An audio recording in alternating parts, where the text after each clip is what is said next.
Hi all, welcome to lecture 29। तो ये lecture में हम एफ स्ट्रिंग्स के बारे में डिटेल में डिस्कस करते हैं। तो लास्ट लेक्चर में हमने स्ट्रिंग फॉर्मेट मेथड देखा और देखा कि हम किस तरह से स्ट्रिंग आउटपुट को using string format method enhance कर सकते हैं। लेकिन पाइथन 3.6 में एक नया कॉन्सेप्ट इंट्रोड्यूस हुआ जिसको हम एफ स्ट्रिंग्स कहते हैं। और अगर आप 3.6 के बाद का वर्जन पाइथन का यूज़ कर रहे हैं तो शायद ये आपका फर्स्ट चॉइस होना चाहिए स्ट्रिंग फॉर्मेटिंग के लिए। तो अभी ये लेक्चर में हम एफ स्ट्रिंग्स को डिटेल में डिस्कस करते हैं, ठीक है। तो फॉर्मेटेड स्ट्रिंग लिटरल्स, जिसको हम पॉपुलरली एफ स्ट्रिंग्स कहते हैं, वो बेसिकली हम इस तरह से डिनोट कर सकते हैं। किसी भी स्ट्रिंग टेम्पलेट के आगे हम लोअर केस एफ या अपर केस एफ अगर दे देते तो बेसिकली वो पाइथन को समझ में आएगा कि वो एफ स्ट्रिंग है, ठीक है। और जो भी हमने बात की थी कि string template basically string literal along with the replacement field होगा। और रिप्लेसमेंट फील्ड हम करली ब्रेसेस से इंट्रोड्यूस करते हैं और उसके अंदर कोई एक्सप्रेशन होगा, राइट, जिससे उसकी वैल्यू वहाँ पे रिप्लेस हो जाए, ठीक है। और जैसे हमने बात की थी कि एफ स्ट्रिंग्स 3.6 वर्जन में इंट्रोड्यूस हुआ है इन 2015। अगर आप उसका पुराना वर्जन यूज़ कर रहे हैं पाइथन का तो ये फीचर वहाँ पे अवेलेबल नहीं है, लेकिन ये मोर रीडेबल है, कंसाइज है और फास्टर भी है। इसलिए अगर ये हाईली रिकमेंडेड है कि अगर आप पाइथन 3.6 प्लस वर्जन यूज़ कर रहे हैं तो एफ स्ट्रिंग आपका स्ट्रिंग फॉर्मेटिंग के लिए फर्स्ट ऑप्शन होना चाहिए, ठीक है। तो अभी हम इसको एग्जांपल के थ्रू समझते हैं। हमारा वो सेम एग्जांपल जो हमने स्ट्रिंग फॉर्मेट मेथड के वक्त भी देखा था कि हमारे पास दो वेरिएबल है एक्स एंड वाई, उनकी कुछ वैल्यू जैसे 5 एंड 6, हम उनको ऐड करके जी में स्टोर कर रहे हैं। तो जी का वैल्यू हो गया 5 + 6 = 11। और अभी हमको आउटपुट इस तरह से चाहिए कि एडिशन ऑफ 5 एंड 6 = 11, राइट। तो अभी हम एफ स्ट्रिंग से वो इस तरह से अचीव कर सकते हैं कि जैसे कि हमने बात की थी कि एफ स्ट्रिंग यानी स्ट्रिंग टेम्पलेट या string literal along with this lower case F और अपर केस एफ, राइट। तो अभी मैं एक स्ट्रिंग टेम्पलेट के आगे ये लोअर केस में एफ लगा देता हूँ तो पाइथन को समझ में आएगा कि ये एफ स्ट्रिंग है, ठीक है। और यहाँ पे टेम्पलेट में is consist of literals plus ये रिप्लेसमेंट फील्ड, ठीक है। तो literals is as it is, यहाँ पे जैसे एडिशन ऑफ हो गया, और जो भी ये करली ब्रेसेस है वो हमारा रिप्लेसमेंट फील्ड है। और यहाँ पे अभी हम डायरेक्टली वेरिएबल का नाम दे सकते हैं जिससे हम चाहेंगे कि इसका वैल्यू रिप्लेस हो जाए, ठीक है। तो जहाँ जहाँ पे भी मुझे एक्स वाई और जी का वैल्यू चाहिए था जो बेसिकली हमारे वेरिएबल्स है वो हम करली ब्रेस में इस तरह से दे सकते हैं। तो ये हमारा एफ स्ट्रिंग हो गया। तो इस तरह से वर्क होगा कि जब भी पाइथन इसको एग्जीक्यूट करेगा तो लिटरल्स तो एज इट इज़, लेकिन जहाँ जहाँ पे भी ये करली ब्रेसेस है उसको समझ में आएगा कि ये तो रिप्लेसमेंट फील्ड है। पहले तो वो जो भी वेरिएबल हमने दिया है उसके वैल्यूज़ के साथ उसको रिप्लेस करेगा, और हमने अगर कुछ फॉर्मेट स्पेसिफायर दिए हैं तो वो भी उसको उस तरह से इनहांस करके हमको आउटपुट देगा, ठीक है। और ये लोअर केस एफ की जगह हम ये कैपिटल एफ भी यूज़ कर सकते हैं, और ये एज एनी स्ट्रिंग लिटरल या एनी स्ट्रिंग टेम्पलेट ये सिंगल कोट की जगह हम डबल कोट्स भी यूज़ कर सकते हैं, ठीक है। अभी आप देख पा रहे होंगे कि ये फॉर्मेट मेथड से किस तरह से डिफरेंट है। फॉर्मेट मेथड में ये टेम्पलेट के बाद हमें डॉट फॉर्मेट देना पड़ता था, और मोर इम्पोर्टेंटली वहाँ पे हमको आर्गूमेंट्स पास करने पड़ते थे, और जहाँ पे भी रिप्लेसमेंट फील्ड है वहाँ पे हमको इंडिकेट करना पड़ता था कि वो बेसिकली हम कौन सा आर्गूमेंट यहाँ पे यूज़ करना चाह रहे हैं। तो एफ स्ट्रिंग्स में वो सिंप्लीफाई हो गया, हमको आर्गूमेंट पास करने की ज़रूरत नहीं है। हम डायरेक्टली वेरिएबल को एज इट इज़ ये करली ब्रेसेस के अंदर एम्बेड कर सक रहे, राइट। तो इस तरह से ये सिंप्लीफाई हो गया, और शायद इसीलिए भी ये भी फास्ट है, ठीक है। और जैसे हमने फॉर्मेट मेथड में देखा था, एफ स्ट्रिंग में भी वो फीचर है कि इंस्टेड ऑफ ये वेरिएबल हम कोई एक्सप्रेशन भी यूज़ कर सकते हैं। अगर मुझे एक्स प्लस वाई डायरेक्टली यहाँ पे देना होता था करली ब्रेस के अंदर तो मैं इस तरह से दे सकता था, और वो एक्स और प्लस वाई की वैल्यूज़ को ऐड करके यहाँ पे रिप्लेस करता था। उसी तरह हम कोई भी फंक्शन या मेथड भी कॉल कर सकते हैं विद इन द करली ब्रेसेस। अगर मेरा रिजल्ट मुझे फ्लोट में चाहिए होता तो मैं शायद इस तरह से देता था कि explicit type conversion converting that Z जो बेसिकली 11 इन इंटीजर है उसको फ्लोट में।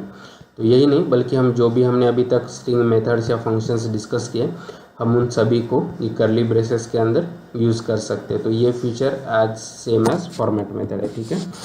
तो उसी तरह किसी और डेटा टाइप या ऑब्जेक्ट को भी हम वहाँ पे रेफरेंस कर सकते हैं। अगर ये मेरा लिस्ट है और मुझे इस तरह से देना होता था स्ट्रिंग के अंदर कि I like banana and mango, तो ये हमारे फर्स्ट और सेकंड इंडेक्स पे है, तो हम इजीली उसको इस तरह से रेफरेंस कर सकते हैं, right, A of 1 and A of 2।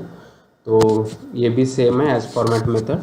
और सेम डिक्शनरी जो हमारा अदर डेटा टाइप है जिसको हम बाद में डिटेल में डिस्कस करेंगे, लेकिन हम उसके वैल्यूज़ को की के साथ रीड कर सकते। तो यहाँ पे dict of x is basically 5 and so on. अगर हमको ये भी वैल्यूज चाहिए होते तो हम उसी तरह से डिक्शनरी को भी कर्ली ब्रेसेस के अंदर रेफर कर सकते हैं और वो वैल्यूज़ एक्सट्रैक्ट कर सकते हैं। ठीक है, तो ये हो गया कि हम किस तरह से किसी भी वैल्यू को एक स्ट्रिंग आउटपुट में एम्बेड कर सकते हैं। तो दूसरा पार्ट होगा कि वो फील्ड को या वो वैल्यू को हम किस तरह से फॉर्मेट कर सकते हैं। तो जो भी हमारे रिप्लेसमेंट फील्ड है जो हम कर्ली ब्रेसेस के से इंडिकेट करते हैं, तो उसका सिंटैक्स सेम जो भी हमने फॉर्मेट मेथड में देखा था वो सेम है कि नेम जो बेसिकली इंडिकेट करेगा कि कौन सा वेरिएबल है जिसको हम फॉर्मेट करना चाहते हैं। कन्वर्शन ये बेसिकली स्टैंडर्ड टाइप्स है और हम बाय डिफ़ॉल्ट जो भी str फंक्शन है उसी के साथ जाएंगे। और फॉर्मेट स्पेसिफायर भी हमने जो भी डिटेल में डिस्कस किया है ड्यूरिंग फॉर्मेट मेथड वो सेम है। ठीक है, तो यहाँ पे हम बस वो एग्जांपल के थ्रू वॉक थ्रू करेंगे। ठीक है, तो फॉर एग्जांपल अगर मुझे ये विड्थ फिल एंड अलाइन देना होता था तो हम इस तरह से दे सकते कि मेरा एक्स जिसकी वैल्यू है पाइथन और मुझे चाहिए होता था कि ये वैल्यू का टोटल विड्थ 10 होना चाहिए और ये लेफ्ट जस्टिफाई होना चाहिए। तो हम यूजिंग हम एफ स्ट्रिंग या फॉर्मेटेड स्ट्रिंग लिटरल्स हम इस तरह से दे सकते कि एफ और ये कोट्स में बेसिकली हमारा रिप्लेसमेंट फील्ड, और अभी मैं इंडिकेट कर रहा हूँ कि मेरा एक्स वेरिएबल है उसकी वैल्यू जो बेसिकली पाइथन है हम उसको फॉर्मेट करना चाह रहे हैं। और हमारा फॉर्मेट स्पेसिफायर ये कोलन के बाद इस तरह से सेपरेट होगा।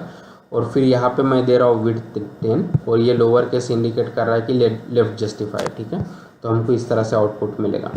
और यहाँ पे by default padding character white spaces है, उसकी जगह अगर मुझे कुछ और चाहिए होता फॉर एग्जांपल हाइपन, तो हम यहाँ पे एक्सप्लिसिटली इस तरह से मेंशन कर सकते थे। और अभी आप देख पा रहे हैं कि 10th की विड्थ में ये पाइथन का वैल्यू लेफ्ट जस्टिफाई है और जो भी रिमेनिंग स्पेसेस है या रिमेनिंग विड्थ है वो बेसिकली जो भी हमने पैडिंग कैरेक्टर दिया है उससे रिप्लेस हो गया। अगर मुझे राइट जस्टिफाई होता तो मैं ग्रेटर देन का यूज़ कर रहा था और सेंटर के लिए कैरेट का। ठीक है, तो अभी आप देख पा रहे हैं कि ये एग्जैक्टली सेम है फॉर्मेट मेथड जैसा। ठीक है, उसी तरह न्यूमेरिक को भी वैल्यूज़ को भी हम फॉर्मेट कर सकते हैं। फॉर एग्जांपल मेरा x का वैल्यू 432 है और मुझे एक्सप्लिसिटली साइन देना है, तो मैं इस तरह से दे सकता हूँ कि 10th की विड्थ में ये डिजिट को बेसिकली हम साइन एक्सप्लिसिटली मेंशन करना चाह रहे हैं जो हम प्लस से देते हैं। तो बाय डिफ़ॉल्ट इसका साइन पॉजिटिव होगा तो इसलिए हमको इस तरह से रिजल्ट मिलेगा। अगर नेगेटिव वैल्यू होती तो हमको -432 मिलता। ठीक है, अगर इंस्टेड ऑफ वो लीडिंग स्पेसेस हमको अगर लीडिंग जीरो चाहिए तो वो भी हम एक्सप्लिसिटली मेंशन कर सकते हैं इस तरह से, राइट, कि विड्थ 10 लेकिन लीडिंग जीरोज़ इस तरह से हमको चाहिए तो हमको इस तरह से रिजल्ट मिलेगा। और साइन और लीडिंग जीरोज़ भी हम एक साथ दे सकते हैं कि मुझे साइन चाहिए लेकिन जो भी लीडिंग स्पेसेस है उसकी जगह मुझे लीडिंग जीरोज चाहिए in the width of 10 for this particular value of x। ठीक है, तो अभी इसने क्या किया है 10th की विड्थ में ये वैल्यू एज इट इज़ दिया है, साइन भी एक्सप्लिसिटली मेंशन किया है और जो भी रिमेनिंग स्पेसेस है उसको बेसिकली जीरो से रिप्लेस किया है, तो हमको इस तरह से न्यूमेरिक आउटपुट मिलेगा। ठीक है, तो उस तरह से हम ग्रुपिंग भी कर सकते हैं। तो मैंने यहाँ पे सेपरेटर कॉमा दिया है और मेरा x का वैल्यू 1 2 3 4 5 6 7, तो बेसिकली हमको इस तरह से well formatted separated by commas हमको वैल्यू मिल जाएगा। ठीक है, उसी तरह अगर मेरा वैल्यू फ्लोट है तो हम वहाँ पे प्रिसीजन भी दे सकते हैं, यानी हम इंडिकेट कर सकते हैं कि डेसिमल के बाद हमको कितने नंबर ऑफ डिजिट्स चाहिए। तो जैसे यहाँ पे मैंने दिया है .2f, यानी हम इंडिकेट करना चाह रहे हैं f इज़ बेसिकली इंडिकेटिंग कि हाँ जो भी वैल्यू है वो बेसिकली फ्लोट टाइप का है और डॉट के बाद हमें ये 2 डिजिट्स चाहिए, इसलिए ये वैल्यू को ये बेसिकली 432.57 इस तरह से राउंड अप करके देगा।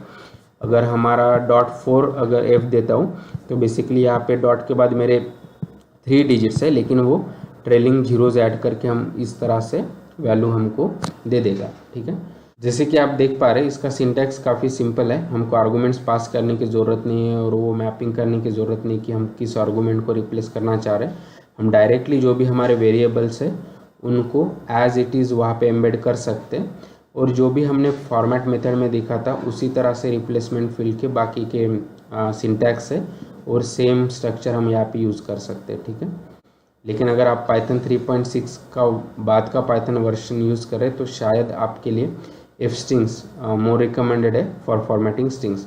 लेकिन हमको बाकी के भी फॉर्मेटिंग मेथड इसलिए अंडरस्टैंड करना ज़रूरी है ताकि अगर हम किसी और का कोड रेफ़र कर रहे हैं और स्पेशली पाइथन 3.6 के पहले का तो हमको पता होना चाहिए कि वो किस तरह से फॉर्मेट कर रहे हैं, ठीक है। तो जो भी हमने एफ स्ट्रिंग्स के एग्जांपल देखे वो यहाँ पे एक बार ट्राई करते हैं। तो हमने देखा था कि एक वेरिएबल है जिसका वैल्यू है 5, उसी तरह से y6, अभी मैं जी में इनको वैल्यूज़ ऐड करता हूँ तो हमको 11 मिल जाएगा, ठीक है। इस तरह से कि x मेरा 5 है, y6 है एंड z इज 11। और अभी हम चाहते हैं कि हमको हमने जो एग्जांपल देखा था उस तरह से हमको रिजल्ट चाहिए, लेकिन अभी यूजिंग एफ स्ट्रिंग्स, ठीक है। तो हम एज सिंपल हम f देंगे और यहाँ पे हम टेम्पलेट जो हम सिंगल कोट में दे सकते हैं, तो मैं यहाँ पे ऐड कर दूंगा एडिशन ऑफ, तो ये string literals as it is. यहाँ पे मुझे x का वैल्यू चाहिए इसलिए मैं इसको करली ब्रेसेस में दे दूंगा। जहाँ पे भी मुझे y का चाहिए सिमिलरली वहाँ पे, और जहाँ पे भी मुझे z का चाहिए वहाँ पे z का, इस तरह से, ठीक है। तो एडिशन ऑफ x के वैल्यू के साथ यहाँ पे रिप्लेस, y के वैल्यू के साथ यहाँ पे रिप्लेस और g के वैल्यू के साथ यहाँ पे रिप्लेस, इसलिए हमको इस तरह से रिजल्ट मिला कि एडिशन ऑफ 5 एंड 6 इज 11, ठीक है। उसी तरह हम यहाँ पे इंस्टेड ऑफ सिंगल कोट हम डबल कोट भी दे सकते हैं और लोअर केस f की जगह अपर केस f भी दे सकते हैं, ठीक है। तो हमको सेम रिजल्ट मिलता था, ठीक है। और जैसे कि हमने बात की थी कि इंस्टेड ऑफ वेरिएबल हम एक्सप्रेशन का यूज़ कर सकते हैं। तो मैं अगर x+y देता हूँ तो हमको सेम रिजल्ट मिलेगा। और हम एडिशनल मेथड्स या फंक्शन यूज़ कर सकते हैं। अगर मुझे ये रिजल्ट फ्लोट में चाहिए होता तो मैं इस तरह से एक्सप्लिसिट टाइप कन्वर्शन कर सकता था और अभी मुझे रिजल्ट फ्लोट में मिल रहा है, ठीक है। और हमने देखा था कि हम दूसरे डेटा टाइप्स को या ऑब्जेक्ट्स को भी रेफरेंस कर सकते हैं यूजिंग दिस करली ब्रेसेस। तो अगर मेरा एक लिस्ट है से इस तरह से मेरे कुछ फ्रूट्स है, एप्पल, बनाना एंड से मैंगो, राइट, और मुझे देना होता कि I like mango, banana and mango, तो हम इसको एफ स्ट्रिंग में इस तरह से दे सकते हैं कि बेसिकली आई लाइक तो हमारा स्ट्रिंग लिटरल से तो वो एज इट इज़, और मुझे अभी बनाना का वैल्यू चाहिए तो अभी करली ब्रेसेस में हम ये ऑब्जेक्ट की वैल्यू को सेम रेफ़र कर सकते कि ये वन इंडेक्स पे एक है, तो मैं इस तरह से दे सकता हूँ कि अभी ये आई लाइक, ये तो यहाँ पे बनाना रिप्लेस हो जाएगा एंड मैंगो भी चाहिए, राइट, करली ब्रेसेस में a(2), तो इस तरह से मुझे वो भी रिजल्ट मिल जाएगा, ठीक है। और हमने देखा था कि हम अभी जो भी हमने वैल्यूज़ एम्बेड किए उसको और फॉर्मेट कर सकते हैं using format specifier with in the करली ब्रेसेस। तो वो भी हम एक बार ट्राई करते हैं। से मेरा x का वैल्यू है पाइथन और मैं चाहता हूँ कि अभी ये लेफ्ट जस्टिफाई है with in the width of 10, तो हम ये सिंपल सी इस तरह से दे सकते हैं कि मेरे रिप्लेसमेंट फील्ड, तो यहाँ पे मुझे x वेरिएबल की वैल्यू चाहिए लेकिन विड्थ ऑफ 10, लेकिन ये मुझे लेफ्ट जस्टिफाई चाहिए, तो हम इजीली इस तरह से दे सकते हैं, ठीक है। तो ये बेसिकली पाइथन की वैल्यूज़ को 10 की विड्थ में लेफ्ट जस्टिफाई करके हमको रिजल्ट देगा। मुझे राइट जस्टिफाई चाहिए तो मैं ग्रेटर देन का यूज़ कर सकता हूँ, और अभी मुझे स्पेसेस की जगह और कोई और कैरेक्टर चाहिए like hyphen as a padding character, तो मैं इस तरह से दे सकता हूँ, और अभी मुझे right justified and spaces replace by hyphen इस तरह से मिल जाएगा, ठीक है। उसी तरह हम न्यूमेरिक वैल्यूज़ को भी फॉर्मेट कर सकते हैं। फॉर एग्जांपल मेरा x का वैल्यू है 432, राइट, और मुझे चाहिए कि बेसिकली ये लीडिंग साइन के साथ भी आए और बेसिकली विड्थ ऑफ 10 में लीडिंग जीरोज़ के साथ भी आए, तो वो इजीली हम इस तरह से दे सकते हैं कि यहाँ पे मेरा x वेरिएबल का वैल्यू, तो बेसिकली मेरा विड्थ 10 होना चाहिए, लेकिन मैं चाहता हूँ कि एक्सप्लिसिटली साइन होना चाहिए और बेसिकली जो भी लीडिंग स्पेसेस है उसको मैं जीरोस के साथ रिप्लेस करना चाहता हूँ, तो इसलिए हमको इस तरह से रिजल्ट मिला, ठीक है। तो टोटल विड्थ 10, वहाँ पे हमको साइन भी चाहिए, तो बाय डिफ़ॉल्ट इसका साइन पॉजिटिव आया तो इसलिए यहाँ पे पॉजिटिव आ गया, और बेसिकली जो भी लीडिंग स्पेसेस है तो न्यूमेरिक में हमको वो इंस्टेंट जीरो चाहिए, तो हम इस तरह से इसलिए हमको इस तरह से आउटपुट मिला, ठीक है। और उसी तरह हम प्रिसीजन भी एक्सप्लिसिटली मेंशन कर सकते हैं। अगर मेरा कोई फ्लोट वैल्यू है से 432.567, राइट, और मुझे चाहिए कि डॉट के बाद मुझे बस 2 ही डिजिट चाहिए, तो हम वो भी एक्सप्लिसिटली मेंशन कर सकते हैं कि x का वैल्यू लेकिन मुझे डॉट के बाद बेसिकली 2 ही डिजिट चाहिए और ये मेरा टाइप ऑफ फ्लोट है। तो अगर मैं यहाँ पे देता हूँ तो इसने बस राउंड अप करके हमको इस तरह से रिजल्ट दिया। अगर मैं इंस्टेड ऑफ 2 की जगह 4 देता हूँ तो डेसिमल के बाद इसलिए हमको 4 डिजिट्स मिले। अगर वो ओरिजिनल इनपुट में नहीं है तो बेसिकली ट्रेलिंग जीरोज ऐड करेगा। ठीक है, तो आई होप कि अभी आपको एफ स्ट्रिंग्स के बारे में काफ़ी अच्छा आइडिया होगा। So please like the video, share the video, subscribe to the channel and keep learning, keep coding and have fun. Thank you.